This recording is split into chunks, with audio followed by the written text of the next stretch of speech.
An article reported that the median credit card balance for undergraduate students was $1,770 for those who carried a balance from month to month.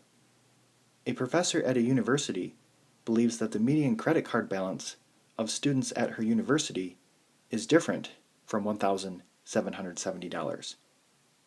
To test this hypothesis, she obtains a random sample of 20 students enrolled at the university.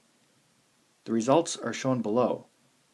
At the 0.05 level of significance, is there enough evidence to support the professor's claim that the median differs from 1770?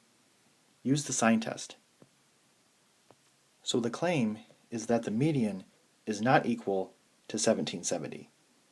And this is the alternative hypothesis. So this is a two-tailed test. The null hypothesis will be that the median is equal to 1770. Alpha is 0.05. Now let's go back and calculate the number of minus signs and plus signs.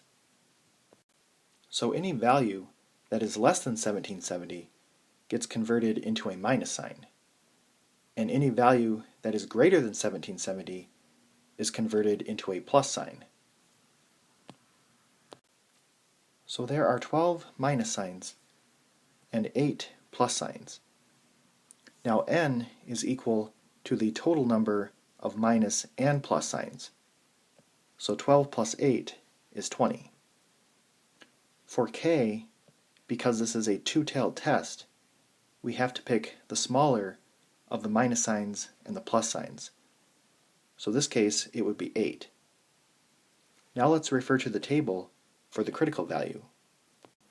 This is a two-tailed test with a 0.05 level of significance, and n is equal to 20. So the critical value will be 5. So k is greater than the critical value. So we fail to reject the null hypothesis.